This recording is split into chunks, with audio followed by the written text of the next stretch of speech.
Hello, everyone, and welcome back to HGC China. My name is Kala, and I'm joined by Tetcher. We just came out of a series, BTG versus RPG. BTG ended up taking it 3-1 in that series, so we're moving on to the next one, BTG versus SPT. It's going to be a very heated match for sure. What are your thoughts on this one, Tetcher? I'm excited. Last two times these teams played each other, it was a 1-1 due to the fact that China runs with a double rotation best of two. I say best of two. I hate that term. Double rotation 2-game series system. And here we have, though, even though with that being a 1-1, both of our Chinese casters at least are predicting a SPT victory. And that wouldn't be too surprising to me. SPT, though, they did have a fairly interesting situation to be in this particular spot in the playoffs. They were exactly tied on score with the 1 at the end of regular season play. They had exactly the same wins, exactly the same draws, and exactly the same losses. So according to Chinese production, it's supposed to come down to versus. What were their scores against each other? Both of their times they faced each other, they went 1-1. So they had to play an off-screen tiebreaker to decide who would place lower in the playoffs, which SPT lost 0-2. Which is why they are now here playing against BTG. All right. SPT versus BTG, definitely going to be a good series for sure. SPT, man, like a team that like my team has gone up against before internationally, and they're always just the one that scares me, even at BlizzCon. Well, I wouldn't say scared, like they're the wild card for me, very strong performance from all of the members on that team that I was seeing in scrims, and they're just so vocal when you play against these teams and you're actually near them on a LAN. They are so loud and so scary. But yeah, so very fantastic team here. Looks like we had a little bit of lag. Do we have to check out if we're... Yeah, check your latency, because I haven't lagged. I'm still on 6-7. Okay. What do you want? 9. Okay, I'm at 5-4 now. So probably a little bit off. I can yeah, if you can try like resetting one more time, and if not, I'll try come down to you. 5-9. It's pretty close. It's about half a second. Oh, that should be 6-3 now. That's perfect. Nice. That'll do. Cool. So Misaka being highlighted as the key player here for good reason. He is the drafter and shot caller for SPT here. But once again, as you saw, as some of you might have seen, they have a slight roster change. And no, it's not Simba. It is, in fact, Molly, ex-player for Soa, because Chen Zhao is out for this entire season due to the fact that he has had surgery on his wrist. So he is not able to play in this season because he is recovering on that. As such, Molly came in to replace him as the Raged Assassin player. And SPT started losing quite a bit. So they had one quick role swap near the end of the season again, where now Molly is the flex player, the sort of ranged flex player, and we now have Melody C, the ex-ranged flex player, moving on to ranged assassin. And this seems to be working better for them, but they still find themselves significantly lower than they usually would, being the 4-time China champion. And BTG coming off of this series with a, I would say, dominating performance on that last BOE game, feeling really good about themselves moving into this series. They've got the momentum on their sides. I'm always excited to see these the first game of any series, because it sets the pace. Yeah. Especially if you're SPT. If they go down in the first game, then they're like, okay, we actually have to hit them hard here. We have to pull out all of our stops. Basically, we have to use our secret drafts if they have any, because once you start losing momentum in a series like that, like you actually have to make sure you gain it back, or else maybe you're down 2 games and then you're just backs against the wall and everything's going wrong for you. So this first game is going to be a very important one. That's for absolute certain. So now we wait and see what the first map of this series will be. Now, before this season, SPT were undefeated in China, not outside of China. They lost on all of these matches outside of China, but they were undefeated on... Excuse me, small hiccup. They were undefeated on Battlefield of Eternity and on Dragonshire. They lost on both of these maps this season. They are, however, this season undefeated on Braxis. So who knows? Maybe SPT willing to pull out something sneaky. I really wish I was able to talk about things that Actually, maybe I can't. No, I won't do it. But things that SPT played against my team in scrims, they played the wackiest styles of draft and actually won with them. And I really wish that is something that we could discuss. But, you know, given the circumstances, perhaps that's something that they would even play at this point. So there's no point in discussing it. But I love this team personally. This is a team that I'm a lot more familiar with. So it's really exciting to see them here. But yeah, you know, finding out what first map we go to is going to be the big one. You're mentioning Braxis as a possibility. I actually have this weird feeling that we're going to see it this series. I would agree. So I really hope we do. It's not a map that you see, you know, super often, but it's always fun to watch. We already discussed this evening that, you know, you can see different styles of draft show up on it. You can see the Gazlos, you can see the Ragnarosses and stuff like that. You know, obviously Gazlo not common whatsoever, folks. Don't troll your Hero League with that pick. But yeah, you know, just the whole point of the fact that you're upsetting Glogan. Sorry, Glow God. Yeah, clamps. There you go. Right. This might be way out of my time zone, but either way, although they nearly made it through your open division, they got close. Yeah, Team Nightcare, great team. And yeah, if you guys don't know, Glogan is on Team Nightcare, and he is kind of like the emissary of Gazlo in North America, kind of plays that hero often and made a name of himself by playing that hero in Hero League. In case you didn't know, there's a little bit of the background there. But yeah. Strangely enough, our Nova guy actually made it to the Crucible, Sonic the Beast. Yep. He was our Nova guy, but now he is the Hanzo guy and the Grey Mane guy. But he's in the Crucible. We'll have to see how that goes when the Crucible comes around, which is in like a week now. Bloody hell. That's quite the story, honestly, for Sonic and his team. Getting to actually spend a lot of time with Sonic at the Western Clash was a lot of fun for me. Yeah, he's just a very smart player. The way he talks about the game, I really enjoyed my time spent with him. So I hope nothing but the best for him. It's going to be good. Going to be an interesting Crucible either way. But now, though, BTG, as you can see, significantly lower on stats than SPT, but SPT, they used to be so much higher before this season. Over 8.4 on the KDA, for example. We're going to start off, though, with the second Sky Temple of the day. It seems to be a preferential first pick for BTG, despite the fact they lost on it versus RPG. They did, but they had a strong opener, and that's really all that matters. You know, if you have a strong opener, but you execute it improperly throughout the game, you know, you can kind of fix those things and make it better as you move forward. So I actually liked the way that they opened the map, and we'll see if they can execute it a little bit better this time around. So here we go. My question to you, real quick, is Volskaya usually banned over here? Give or take, it's like about 1 in every 5 games it's banned. Okay. It disappears every now and again. Excellent. But here we go. Malfurion banned out first for SPT. Now the response in BTG, what are they looking to ban? You know, something like Medivh banned frequently, Garrosh perhaps, Stukov maybe. We will have to find out, but it is the Medivh as the hover likely going to be the ban. But do they want to remove all cheese potential? Lost Viking being hovered. I mean, it's SPT, Melody C. If there's anyone who could play a Lost Vikings, it would be him. But the Medivh would be so good. SPT have been reliably running it consistently with either Melody C or Molly. It's basically the one hero after they swapped Molly off of Raged Assassin onto Flex that he was able to play really consistently and win with. So the Vikings over that would be so crazy. There we go. Back to Medivh. I think Medivh is probably smarter. You know, Vikings, while they have their place in some games, I actually really think that there's so many responses in the draft now that can just dominate the Vikings. And Garrosh, first pick for SPT, already just right out of the gates ready with one of these primary pick heroes. I love this. Yeah, 0 chills, straight to the Garrosh. He is one of the highest priority, probably the highest priority tank at least, in HGC China and across quite a few of the other regions as well.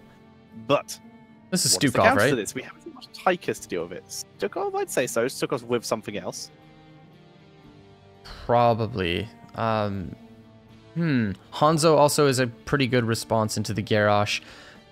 We saw a lot of Stukov coming out early into the draft phases last series, but it's actually, okay, Malthael and the Stukov, so there is the pickup to, you know, it makes sense, you know, Malthael to respond to the Garrosh, Stukov just for the power pick. Love what BTG have done so far. It's a good start. Very good start indeed. Gives them a little bit of extra pressure. And a little bit of pressure, a lot of control already at the start of this draft, which is going to be needed against that Garrosh. So, what is the follow-up for SPT here? Once again, they are the only team really in HGC China that feels comfortable running the Blaze. So if they want a solid solo laner, that could be an option here. Dahaka, though, could also fill in, but it's going to struggle against the Malthael. So SPT taking their time on their picks. Lots of strong picks open. You know, you've got Hanzo, you've got Genji, you've got Junkrat, you've got... there you go. Okay, Junkrat coming through. Same with the Maiev. I love these two pickups as well. Junkrat, we've seen a lot of emphasis from these teams during the earlier stages of this game. We saw Junkrat very frequently last series. SPT with a strong opener, but BTG not out of, not out of discussion when it comes to the opening of their draft. Yeah. SPT currently 2-3 with Maiev, so pretty reasonable, close to 50%. So they might be able to make something happen with this. And of course, the Junkrat as the follow-up. Junkrat's super high up in terms of assassins for every team. Also sitting on 40% win rate, ironically. But BTG now with bans. You already have Maiev, they have Garrosh, they have everything except the support. So perhaps targeting down, seeing as Malfurion's already banned out, targeting down another support might be the name of the game. Definitely a possibility. Zeratul, Sonya, both being considered for BTG. But again, I find it so weird where you have, like, the Zeratul with the Maiev. Like, I guess it totally does work. I mean, we've seen how well Zeratul works with these teams. So Zeratul just being banned out, Stukov can be dove very easily by that hero. I like the fact that they banned out the Zeratul. Yeah. Just remove these trump card potentials from SPT. But they've got Garrosh, they've got Maiev, they got this Junkrat. Lots of big picks for SPT. What is this ban? Probably, if I had to guess, probably something like a Genji, just removing a little bit of wildcard potential, or a solid tank, someone who is going to be able to duel against the Garrosh a little bit, or survive the toss-in. So something like that is where I'm leaning. Yeah, something Genji, Hanzo, or a tank for sure. That's what it looks like to me as well. Nothing really that super shuts down the likes of. Okay, I was just gonna say the only thing that really shuts down the members of SPT is a Diablo against the Junkrat. So I like the fact that Diablo gets banned out here. Yeah, that does make a lot of sense. And of course, Diablo challenges Garrosh as well, especially later on in the game. You know, can threaten even one-shots, basically, with a little bit of extra damage against the Garrosh. So I love that ban. It makes the most sense to me. I would agree. It works really, really well. Of course, Warden's Cage into the Apocalypse would have been nice on their side, but they already have Garrosh themselves, so you're not going to see that. So you might as well remove it from the enemy team instead. So BTG, their options for tanks begin to whittle down a little bit, but they still have so many. ETC, Muradin. In terms of unstoppables, they still have Johanna, so potentially Iron Skin to break out of the Warden's Cage could still be an option. Tyrael. But they would be struggling there because they don't have the counter poke potential with Junkrat already being on the other team. Yeah.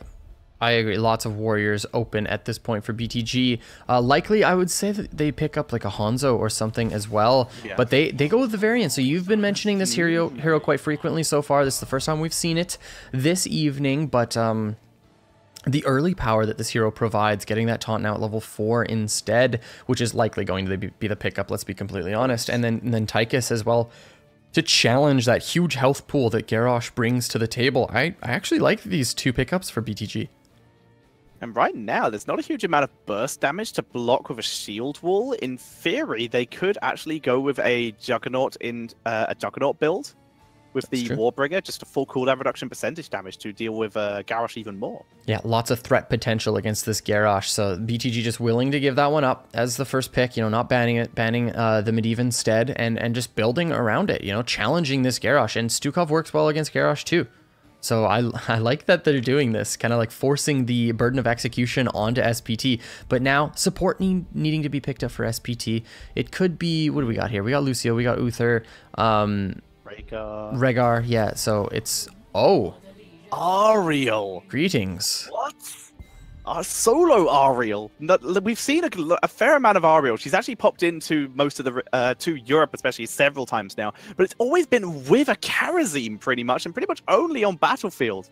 So seeing this on Sky as a solo support is kind of mind-blowing. Exactly. That makes a lot of sense on BOE just because of the race potential of the Karazim. He's like not even a support at that point. Yeah, you know, and then you have the sustain from Ariel, but this is an Ariel with a Junkrat as your main or a Maiev as a main generator of hope. Yes, of course, there's the Sonya, but she's going to be the offlaner of the draft for SPT, so sitting in that offlane frequently. BTG now, you know, I actually like what BTG have against this Ariel, but what is their last pickup? It could be a mage, likely not going to go anything tankier. I think it's going to be, you know, it could be like a Li Ming, it could be a... Taunt Chromie? It could be a Chromie, yeah, exactly. I would expect a mage here for sure. Let's see what BTG got. And... Alarak, that's bursty. Yep. It is bursty and spell damage, but not what we were thinking. No, I'm thinking more along the lines of ranged, but it satisfies the same condition. It allows you to blow up your opponents when you need that burst to come through. So BTG with a very like high volatility draft, you've got that taunt, likely going to be the last rites as well. You've got the Alarak combination, so they're coming out in this game one just guns a-blazing. I like to think of this BTG draft as kind of like trying to break any kind of land speed record. You're either going to just absolutely crush it and do super well, or it's going to be an absolute raging inferno. Yeah. And right now, on this map, it is in the Alarak. You see it so rarely. Battlefield, you see it a fair amount, and maybe a little bit on Volskaya. But on this map, I just don't know what to think about it, other than the fact that Silence is great against Garrosh, great against Sonya, fantastic against Maiev. Ariel, if you get near Ariel, then of course you're going to have a good time. But it's such a weird pick, but I kind of dig it. BTG have to snowball the early game. That's basically the play here. You know, they have the taunt. That gives hit confirmation to the Alarak for his combo. So they need to snowball during the early game. And then of course, there's also the Crystal Aegis gives hit confirm to Alarak too. You know, you Aegis someone and then he can just use his combo right off the Aegis. So a lot of synergies there for BTG. We'll see how they use this this combo here heading into game number one. And Sporting on the left-hand side, fresh off a victory, it's Beyond the Game with 619 on Varian, LLK on Alarak, Druid on Stukov, Dancing on Tychus, and Lai bringing out the Malthael. And on the right, in red, is Super Perfect Team. We got SPT, it's Molly on the Sonya, Melody C playing the Junkrat, Misaka on Garrosh, we got Soap on that Maiev, and we got ZZH on Ariel. Alright, an RPG spray. SPT giving a little bit of respect to their fallen comrades as BTG just came off the victory. Nicest memento starting off for the Maiev here, and a little bit of a Lion's Maw here for Varian, so potentially a solo lane Varian here. Interesting first pickup for sure, but they've got the Malthael, they've got Alarak, both heroes that can at least, you know, do decently in the solo, but we'll see what they end up doing here. SPT stepping up onto this mid wave, just getting some hope generated, trying to get control over this rotation, and there we go. We see the Malthael and Sonya represented top. Yeah, standard solo laning here. So Varian just going to be using his Q for poke damage and for extra sustain, spamming it out that way. It's also just the safest level 1 talent. High King's Quest against a Garrosh seems like a recipe for disaster. Overpower is pretty decent, so the shield wall style could have been good. This is kind of a show, though, that perhaps he might plan on going for that Warbringer. And again, we mentioned it, BTG need to look at snowballing the early game 619, getting flipped in by Misaka. Misaka stepping up and saying, you know, kneel before me, sort of thing. But BTG rotating down bottom, they're going to pick up their siege camp, and so far we've seen BTG actually do very well during the early stages of Sky Temple. We'll see if they dominate this rotation immediately onto siege, so they're starting out before their opponents, and SPT with the response of picking up their bruiser camp first. Last time we saw this sort of trade happen, the red team actually ended up losing the trade, and here we go, SPT holding just for a moment while Maiev backs and gets some health. I love what SPT are doing. Same. They are going to cap theirs now that they have everyone back in lanes again. Also, just quickly, your Garrosh impression is the politest I've ever heard. Excuse me, sir. Kneel before me and such. Would it be possible for you to kneel before me, please and thank you? There you go. How Canadian, as we see Soap cleaning out the Siege Giant camp for his own team here, even using Spirit of Vengeance for the extra clear speed. That was an epic pun. Soap cleaning it out. I love it. Okay, so SPT with Sonya pushing topside, but now they have capped their bruiser camp. So the tempo is going to be in their favor for sure.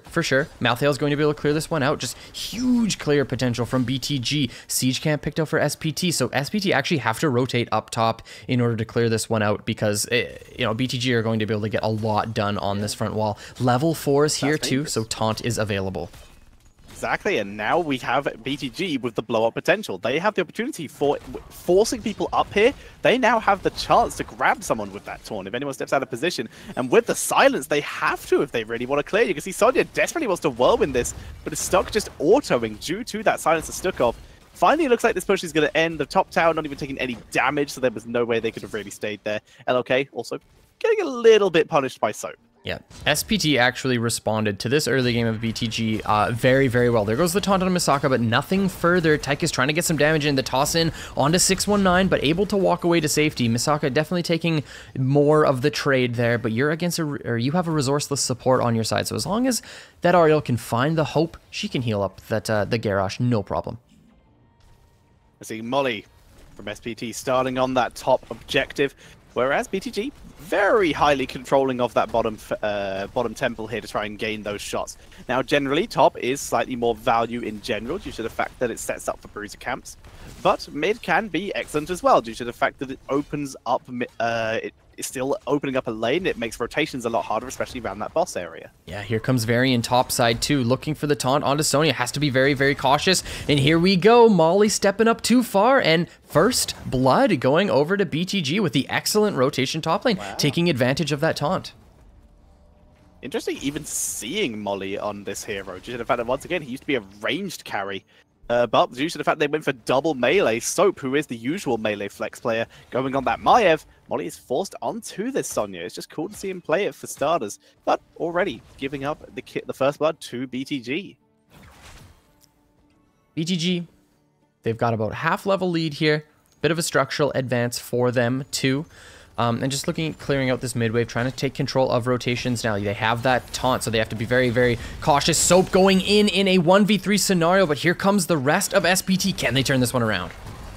The Stukov silence is just so good. Chasing down Soap, but the into the fray by Garrosh. Coming in for the rescue. Good job, Misaka. But very nice positioning by BTG. That could have easily gone the other way. Yeah, that looked like an ambitious trade for the Maiev, but ends up getting away to safety. Now Melody C just looking at clearing out this wave, playing safely here against this taunt, so you can't step up too far as the Junkrat, or you will be a dead rat indeed. But there goes the combo onto Misaka, so LLK looking to, just try to further his team's advance here, trying to do more with their early game, because once level 10s hit, Varian starts to lose a little bit of value. He's obviously very strong throughout most of the game, but his huge opportunity is between the 4 and 10 mark when he gets the taunt.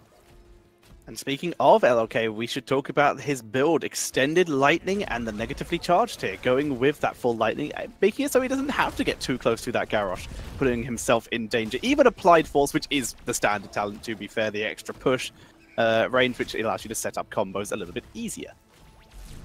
And of course, push people into the Stukov silence, which is always fun. Yeah, absolutely. Okay, here we go. 10's coming in very soon for BTG. Likely... I think it's Shove. It looks like Shove to me, but it's Flail. Flail actually just seems way more common in this region. We've gone over, thoughts on that one. But BTG, with their 10... immediately invade the enemy bruiser camp. You're talking about how powerful the bruiser camp is during the second, basically temple phase, because it's so far away from top lane. And I love the fact that BTG take their 10 advantage and they just take that potential away from SPT. Junkrat could actually delay it with his concussion mine. Very clever here, buys his team time, because now Garrosh is actually going to get a couple free shots just due to the slowing of the rotation of BTG. I'm a big fan of that, as now both teams have level 10. We do still see shield wall, so full tankiness coming in here for Varian, not taking the risky play of going for that full percentage damage against the Garrosh. Okay, so we've got top being pushed for BTG a little bit with that bruiser camp. It's going to be cleared out very soon, but here we go. Here comes the fight. There goes the Riptide and the immediate kill onto Tychus. making it look easy. There's the counter taunt onto Garrosh. Not the best target. Shield wall is down, and 619, he will actually be punished for this. He's got a little bit too greedy, and SPT, they pick up a double kill here, and well, this temple's theirs now. Yeah, that was an absolutely huge play by Junkrat, securing that first kill and then picking up the consolation prize, the mine, to boop Varian into further danger, picking up the second kill there. So SPT, they really come online with this level 10. And you know, we were talking about the strength of BTG during the 4 to 10, but as soon as 10s come in, SPT's team fighting composition is huge. It's going to be interesting to see how Ariel and Sonya play together, because if the Crystal Aegis comes out while Sonya's spinning, you know, it cancels that sort of thing. So there's a little bit of counter synergy there, but just seeing Ariel in general is so interesting to me. So far, we're not seeing the value other than the fact that it's kind of resources, but then again, Lucio could have been a thing. Yeah. I guess it's just to stop the single target blow up from Varian. That's all I can think about. Other than that, the value from it isn't becoming immediately apparent to me, but so far it's working because the fights have been very quick. And we'll see if the hero ends up being valuable for SPT, but there goes the taunt that we were talking about. Ooh, Junkrat. We were saying, you gotta be careful, man. You gotta be careful of this taunt, and there we go. Now, Last Rites was applied. Even though it doesn't get the last hit because of the changes to it, it now does still gain the stack from that. So still value for BTG. Unfortunately, that does mean it's now on cooldown. Oh, that's unfortunate. Detainment Strike is wonderful and gets swept. It actually technically died to the tower, but that's still a kill for SPT. Feels good if you are SPT. You know, you flip in that Variant, and ZZH putting Varian to sleep with that Detainment Strike. So nice job by SPT taking that kill bottom side. Level 13 is now available for them, so just a little bit ahead in this game, and they're going to take that advantage and look for an invade here. Going very aggressively forward. Okay. Misaka wants to try and get the Alarak. Interesting target to toss in here. Flaming Swipe is used. Where is the counter-strike here? Because it might have to be used if it's off cooldown. Getting focused. Warden's Cage is good. And SPT, another kill coming in for them at this stage. Yeah, and Taunt, I think, was not available there, but it didn't need to come out. So nice job by SPT invading with their 13s and finding that one pickup. Here comes the toss and the Detainment Strike onto Variant. He's in a lot of trouble.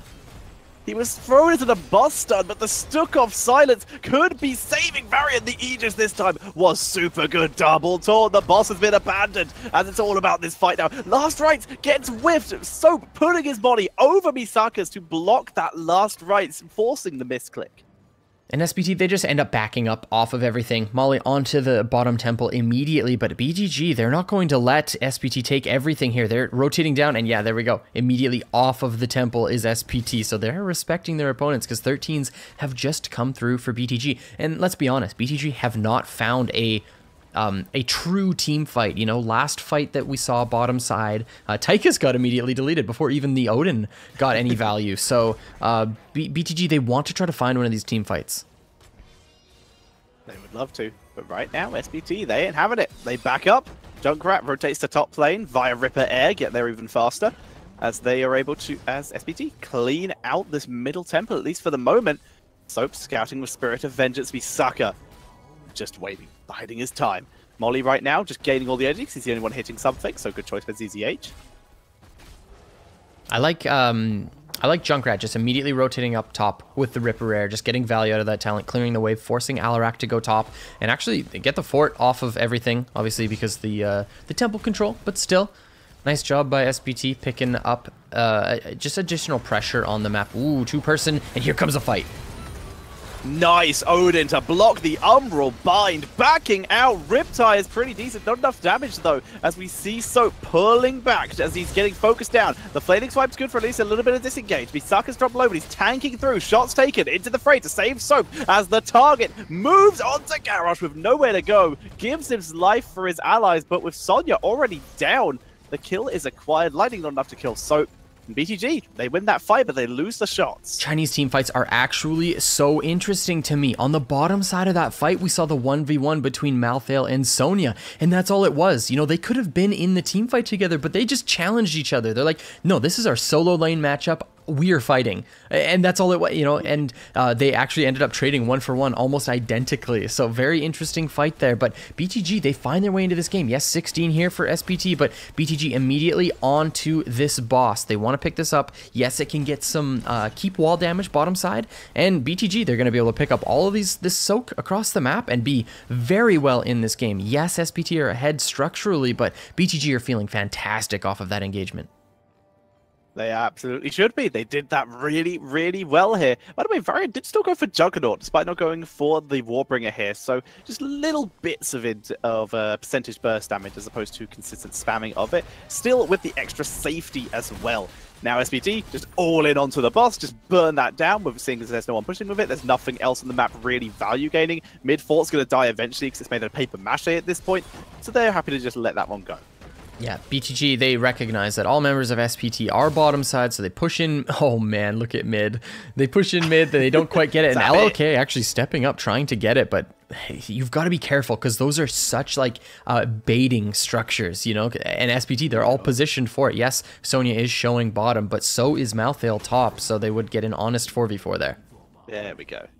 Zapping it down. Top four's a little bit low as well, but that one's healthy enough that they don't have to focus on it. However, with this mercenary camp, it becomes a little bit harder. Garrosh and Maya finally moving in. This 4 will barely survive thanks to the extra damage from Junkrat.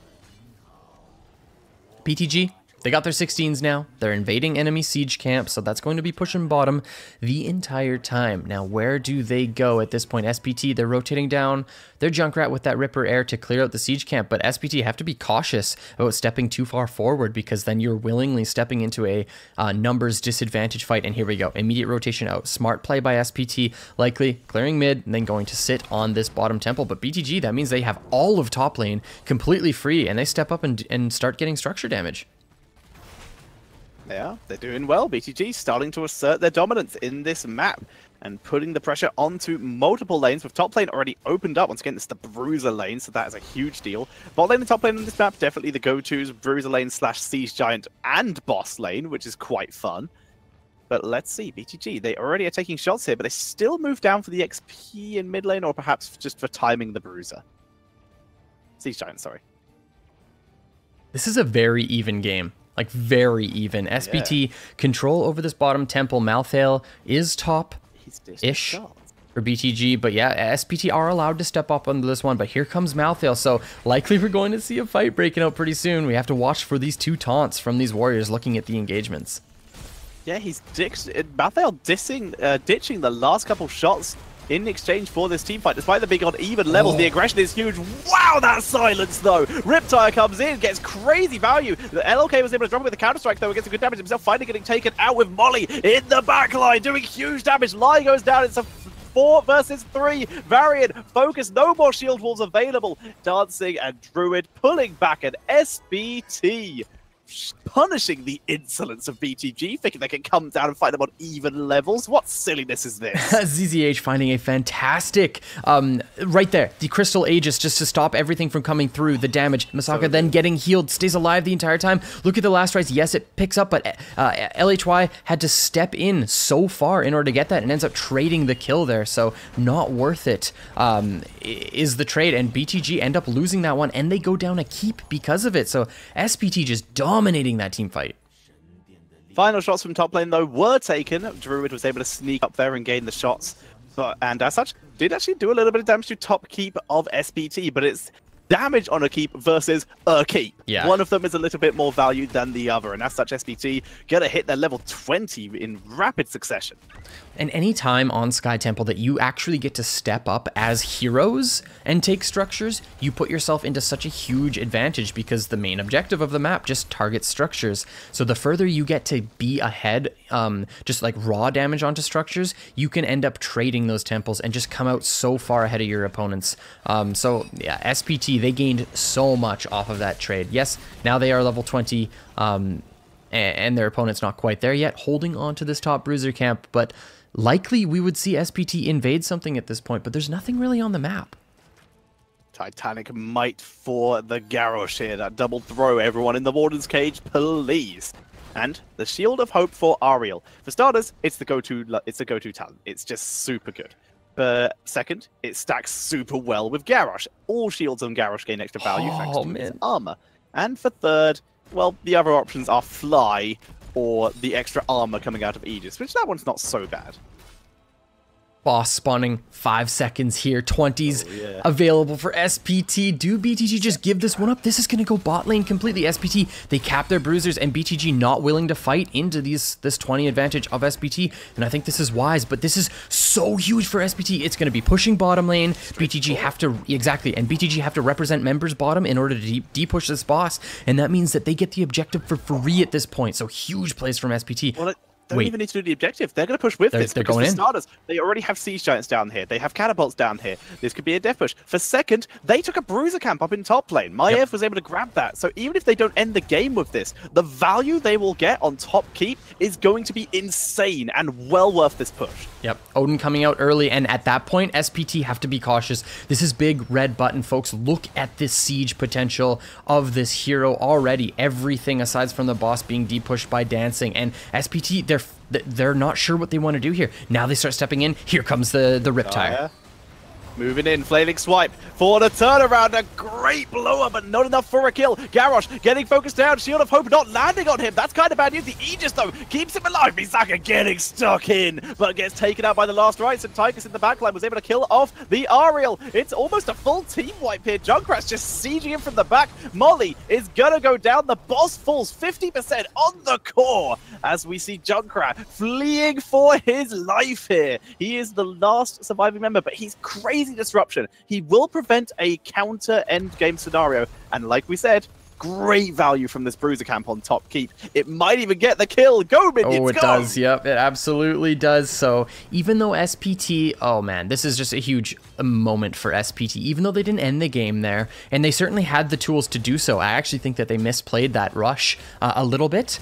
But so even though they misplayed that one, they've opened up a keep and 50% damage onto the core. So next objective or two can likely just end the game for SPT. But now they're on completely even footing here. You know, they don't have this insane push bottom. They don't have this insane push top. So BTG are also very well in this game. Yes, they are. With these shots, middle keep gonna go down, but that's still gonna be, actually, it's gonna be close. Ooh, not enough. A couple more shots would have got it, but not enough. And as such, SPT, now they're in a good position. 2 keeps down, 50% on the core, 51 plus shield. SPT are pretty good. And look at this. Look at how safe they're willing to play here. They have no reason to come out their base. There's nothing on the map. Exactly. Just let the mercenaries push up to them. Don't get picked off by Varian, and you're going to have a pretty decent time. Mature play for sure. But we have to talk about the fact that if they're willing to play like this, oh, here we go, the taunt going in over onto Misaka. He's in a lot of trouble with the Crystal Aegis. The Aegis is good. Can they save him? Where's the Shield of Hope? Great Shield of Hope on Varian. Tire gets killed off, it does not explode, as Misaka dropping solo finally saves himself thanks to the Groundbreaker at the level 1, pulling back ZZH in serious danger. He is the target, he can't even heal Misaka. Lightning finally finishes him off as the shield expires. There's the pullback by the Alarak. If they can get the kill, this could be huge. Down goes Ariel. It's a 3 versus 5 defense, but Molly pulled in, that's it, they get the kill. Mid keep is low, they're going straight for Core Kala. And I wanted to, we can talk about this after, so this is too exciting. So needs to try to make a play. Here comes the Warden's Cage, but the taunt goes out and goes down. BTG with the counter engagement here on the enemy siege camp. They pick up 4 kills, and now they have their sights set on the core. BTG with the huge turnaround in this game will be picking up game 1 in this best of 5 series. Absolutely incredible endgame. Junkrat reigns in the pain, but he is all alone. That is GG. And like you said, crazy turnaround. BTG taking game number 1. Okay, so it starts, the slippery slope of that game starts with the failed core attempt. I really think that SPT had all of the tools available to themselves in order to make that core happen. I think we can agree on that one for sure, but they just misplayed it a little bit. Yes, big red button came out, but then they backed off of that immediately. They actually had to force the members of BTG back even further so that they could get some freedom there, but they were pushed so far back, and then free damage went on the boss, and then they fought reluctantly at the end, and, you know, getting the core down to 50%, they basically did no heroic damage to that core. That was all the boss almost. And then the other big thing was the fact that they were willing to do that, which meant that then they were going to give their opponents a level 20 to 20 fight. So the game was completely open. If BTG ever get a 20 to 20 fight and they win, they just end the game, which is exactly what we saw. So SPT, they had to end the game off that core push, or they had to not do it at all. I mean, they got top keep. If they hadn't all died at the end there, it would have still been great value. So it would have still given them much control for the next objective. I can see the logic behind it. But the fact is that they lost so many and gave their opponents so much comeback XP is kind of a big deal. I agree, and that's why I say either just do it or don't do it at all. Maybe they could have even just like said one person, maybe even just Junkrat top to do some damage onto the keep, and then that way they would have gotten the keep off of it, which is basically exactly what they wanted, and then not died at all, so no comeback XP. So that would have probably been the optimal play for SPT at that point. But BTG, they weaseled their way back into the game. They find those team fights, and man, that... I actually really liked the Alarak pick there. It seemed to put a lot of pressure onto the Ariel. You know, maybe not the most value throughout the early stages of the game, but we saw pick up during the later, and that's all that really mattered there. Really was indeed. So, game number 1, going over to BTG. After a victory over RPG, this is good. It's definitely encouraging for them after that loss on Sky Temple when they were in a similar situation to SPT, in fact. So, good to see by them. For the first victory in this series. 2 games away from going into the match versus the one to decide maybe who can move on to the final 2, which will be a guaranteed mid-season brawl position. And we got MVP coming in. Actually, there we go. LLK on the Alarak, which, you know, even though KDA wasn't insane or anything like that, I actually do think this was well warranted, setting up a lot of kills during the later stages of the game, and of course, just forcing out the Aegis. You know, that's I have to say that's got to be a reason why, you know, they run this hero, and it worked out very, very well. I liked BTG's comp. It was something you don't traditionally see. You know, you got the Malthael and the Alarak, so it was really weird, but it worked out very well. So now here's the question. Was Ariel the correct choice? Or could that have been done better by maybe a Lucio? I think so. Even a Rhaegar there. Rhaegar, I would maybe be a little bit afraid of because of the touch of death potential, you know, against the Ancestral. True. So that could have been a bit of a problem. But you mentioned it multiple times, the Lucio, and I'm totally with you, man. It would have helped a lot. For sure. I think the Lucio just would have been better in general, but SPT, they show comfort on the Ariel, I'm sure, and they wanted to run the hero because, I don't know, it just looked best for them. So, but, you know, from our perspective, it looked like Lucio probably would have been better given those circumstances. I would agree. But, unfortunately, they made their decision. And weren't able to make it work this time, but it's the best of 5. Plenty of time left for SPT to gain a recovery here and move themselves back into this series. Once again, winner of this plays against the 1, and that is the winning game to decide who goes to mid-season brawl. All right, let's move forward. Here we go. Infernal Shrines. Picked